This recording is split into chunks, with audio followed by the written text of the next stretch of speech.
Bienvenue au Tarot du Chêne Blanc. Aujourd'hui, je fais le unboxing mystère pour le jeu du mois d'octobre.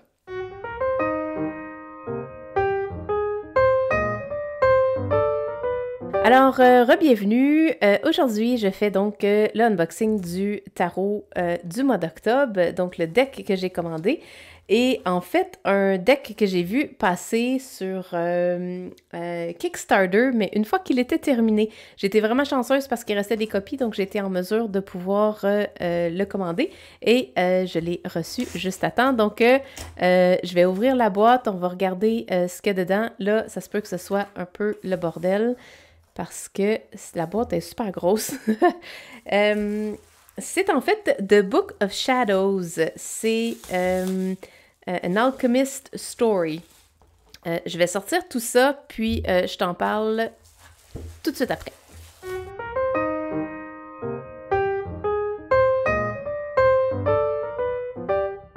C'est The Book of Shadows. C'est vraiment très intéressant de la façon que l'artiste, c'est Andrea Aste, je ne sais pas si je le prononce comme il faut, qui est venu avec cette idée-là de faire un livre sous forme d'une bande dessinée.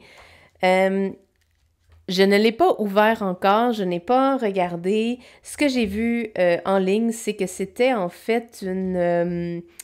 je pense que c'est une histoire basée sur le tarot, vue par l'artiste avec les personnages qu'on va retrouver dans le tarot.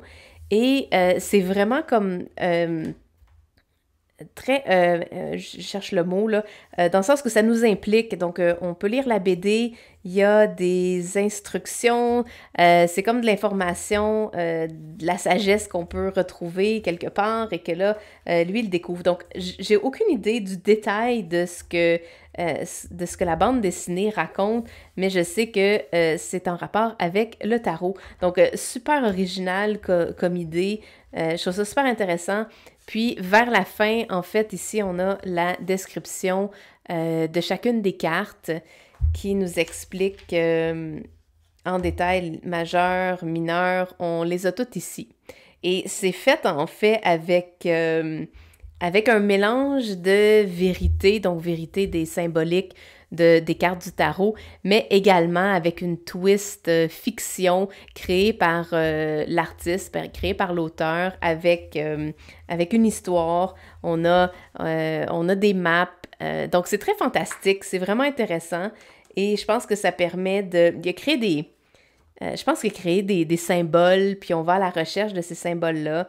Ou du moins que je pense que ça raconte l'histoire de lui qui est en train de découvrir ces symboles à travers le tarot, donc l'explication du tarot et tout ça. Moi, j'ai été charmée par le concept de la bande dessinée et principalement, en fait, c'est pas là que je l'ai vu dans un tirage qui parlait qui montrait ces cartes-là et je les ai trouvées tellement originales, ça me faisait penser à Aladdin. Je suis une fan d'Aladdin, donc j'ai vraiment aimé ce film-là et ce jeu-là me faisait penser à Aladdin. Donc, on va regarder les cartes. Ça, c'était le guide. C'est vraiment un très, très gros livre, un beau livre. Combien il y a de pages? Mais c'est vraiment, vraiment bien fait. On voit-tu les pages? Je vois pas le nombre de pages. Mais en fait, c'est quand même vraiment gros, une belle dimension, très bien fait. Je suis vraiment impressionnée de ça. Donc, je vais juste aller ajuster la lumière parce que là, le soleil vient de se coucher puis vous voyez pas grand-chose. Je comprends que c'est Book of Shadows, mais on va essayer de faire ça avec un petit peu plus de lumière. Je reviens. Bon, je pense que ça va être mieux comme ça. Donc, regardons The Book of Shadows ensemble. Ça vient dans une petite boîte. Elle est un petit peu tricky à ouvrir. Ça sera pas long. Je vais essayer. Aucune carte ne sera abîmée dans le processus, je vous le promets. Haha, voilà. Donc, on va regarder ça ensemble.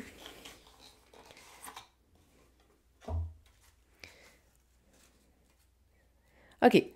Au niveau premièrement, du fini, c'est glossy, donc on peut voir que ça reflète très bien la lumière ici. C'est pas la plus belle texture de carte, donc je pense que dans le prix de ce qu'on commande, il y a une grande partie qui a été mise dans la qualité du livre, des images et tout ça. Donc, mon feeling, c'est que ça a comme été pas fait en deuxième, mais ça donne l'impression que ça a presque été fait en deuxième, puis que là, il manquait peut-être de ressources, puis ça a été fait un peu... Je veux pas dire chipette, mais j'ai des cartes qui sont... j'en ai des cartes qui sont meilleures que ça. Il y en a d'autres, bien évidemment, qui sont pires que ça. It's not that bad. Donc, je donnerais peut-être un 7 sur 10 pour l'expérience au niveau des cartes. Mais en règle générale, là, sont vraiment très belles. Je sais pas s'il y en a...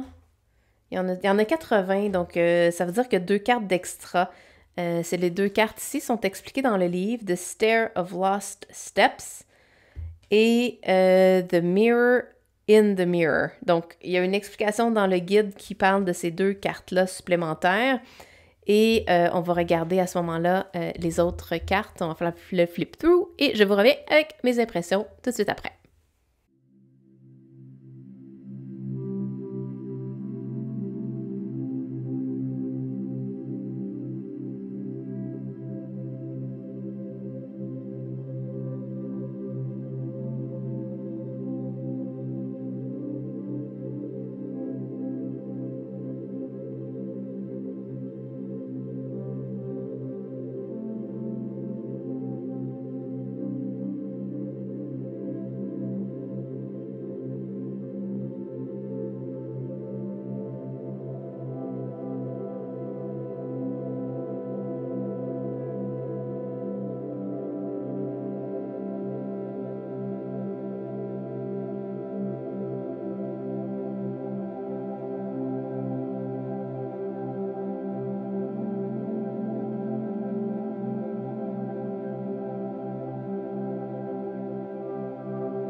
Alors voilà, c'était le flip-through pour The Book of Shadows, An Alchemist's Journey, Story, pardon. Euh, Écoute, mon premier feeling, je vais dire ça, c'est vraiment drôle, là. La seule affaire que je trouve un petit peu dommage, c'est qu'on voit toujours la lune. On dirait que c'est le même dessin qui a été refait puis qui a juste été mis un peu partout. Je la retrouve... Ah, elle est différente. Mais je sais pas, à quelques reprises, je suis tombée sur la lune. Bon, là, je les retrouverai pas. Regarde, bon, elle était souriante, mais j'en ai vu plusieurs, bref, qui se ressemblaient. Fait que j'ai trouvé ça juste un petit peu drôle. Ce que j'aime vraiment beaucoup de ce jeu-là, euh, bon, j'apprécie beaucoup les 2 cartes supplémentaires, puis qu'on va voir, tu peux voir dans le livre là, qu'est-ce que ça veut dire plus en détail. Donc ça, je trouve ça super intéressant. Ce que j'aime, c'est au niveau des backgrounds. Les backgrounds sont hallucinants, les couleurs sont super belles. Euh, Habituellement, l'énergie est plus focusée sur l'image. Et là, j'ai l'impression qu'avec la façon qu'ils ont fait le background, on dirait qu'on est aussi porté à regarder ce qu'il y a en arrière. Donc, on peut comme aller chercher un niveau... Et là, la lune.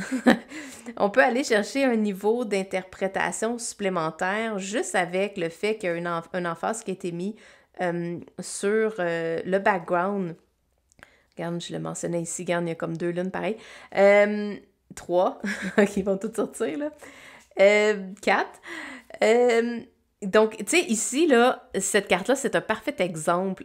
Habituellement, notre attention est plus portée sur le personnage ici, que les 10 épées sont dans son dos, mais on oublie souvent le soleil qui est en train de se lever, donc un nouveau jour est en train d'arriver et tous les euh, sorrow, donc toutes les blessures ou la tristesse ou toutes les sensations de qu'on est à la fin du rouleau, on est au bout du rouleau, ça va se terminer parce que le soleil est en train de se lever.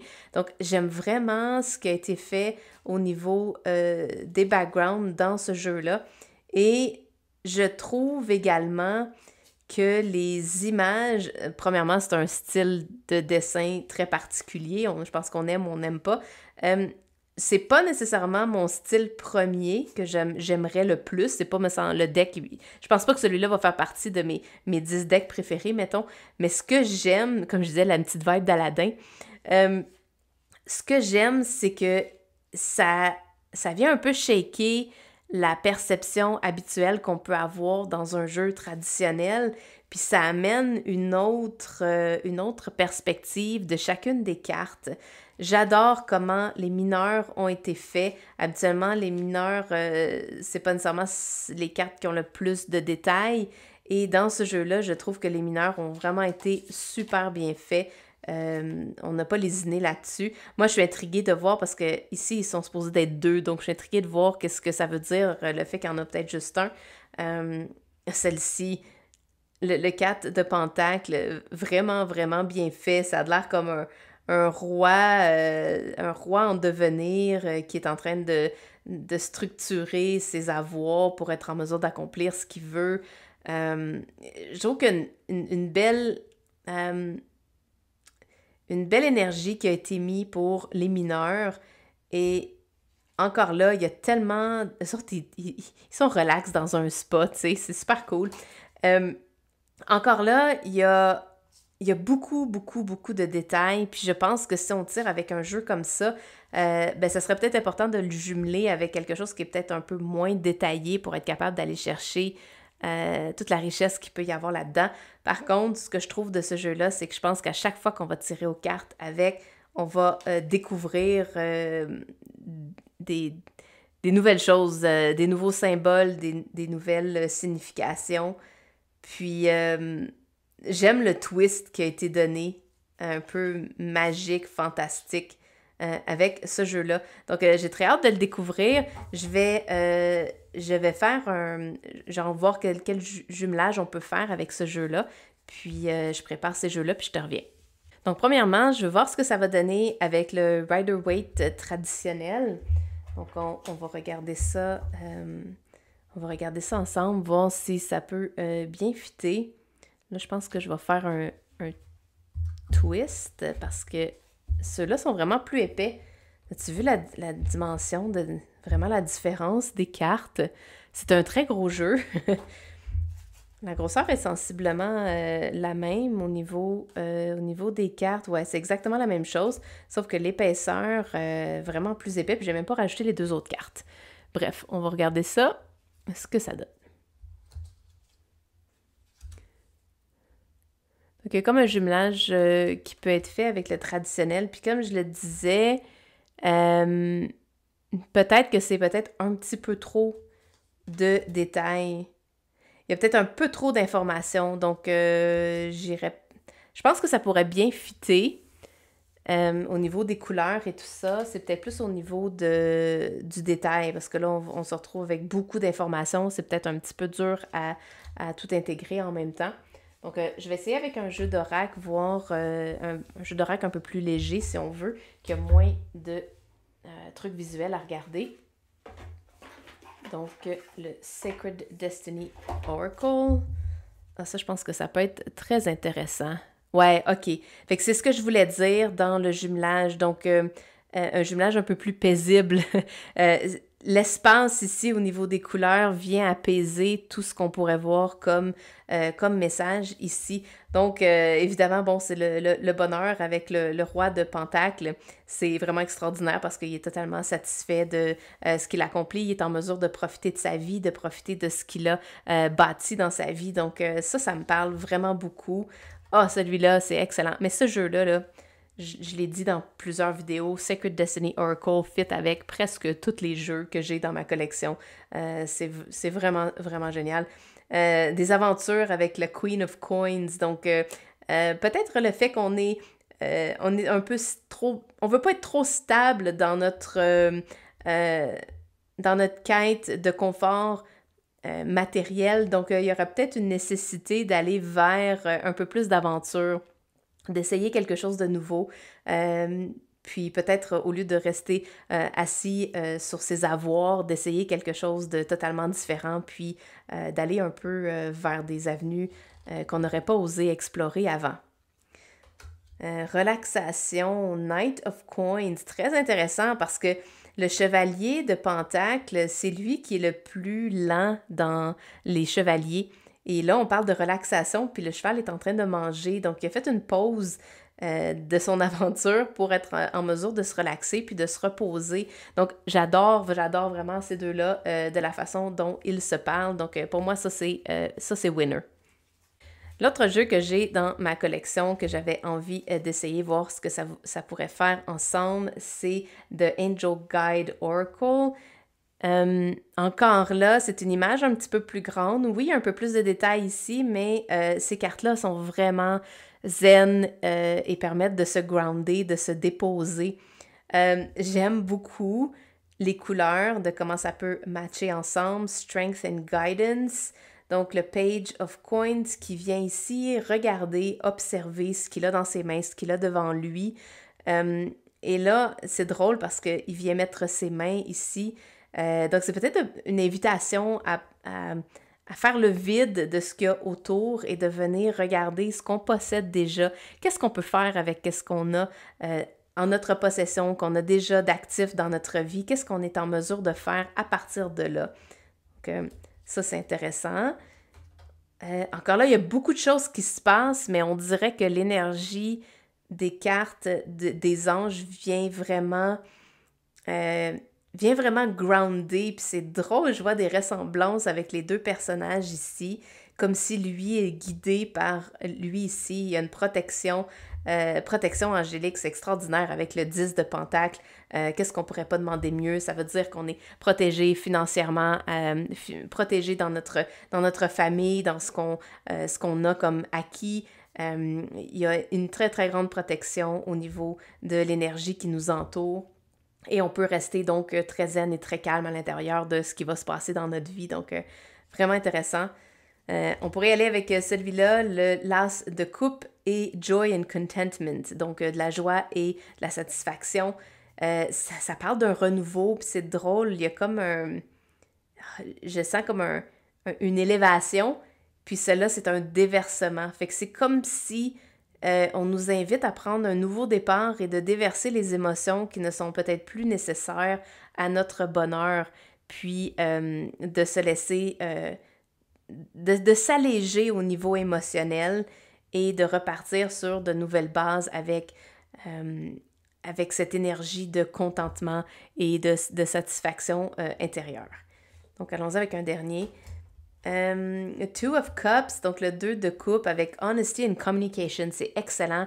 Ça, on vient communiquer les deux ensemble, donc il y a une idée d'être honnête l'un envers l'autre avant. On fait un partenariat, on est honnête l'un envers l'autre, puis on communique d'une façon qui est connectée avec le cœur, avec une force. Donc, on est capable de déterminer, d'expliquer à l'autre c'est quoi nos limitations, c'est quoi nos boundaries. Et après ça, on est en mesure de connecter sur un niveau beaucoup plus profond et d'intégrité personnelle. Donc voilà, c'était mon jumelage pour ce jeu-là. Honnêtement, j'adore les anges, mais je pense que mon préféré, ça se trouve le Sacred Destiny. Voyons, je vais y arriver. Le Sacred Destiny Oracle, j'avais comme un doute, désolé. Donc, moi, ce serait mon préféré de deck à jumeler, d'oracle à jumeler avec ce tarot-là.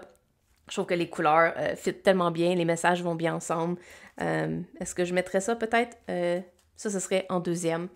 Donc voilà, c'était le unboxing pour ce mois-ci. Si tu as des commentaires, suggestions, propositions, quoi que ce soit, laisse ça dans les commentaires. Ça va me faire plaisir de te lire et de répondre.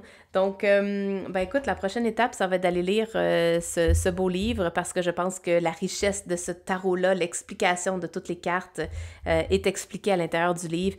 Puis, écoute, c'est vraiment super intéressant, une belle petite lecture super le fun qui pourrait peut-être convenir à des ados. Donc, je sais pas, je lance ça comme ça. Peut-être que des ados qui adorent le côté fantastique pourraient peut-être trouver ça intéressant. Donc, je laisse la description de où tu peux trouver ce jeu-là dans la description de cette vidéo. Et sur ça, on se revoit dans une autre vidéo. Ciao, bye!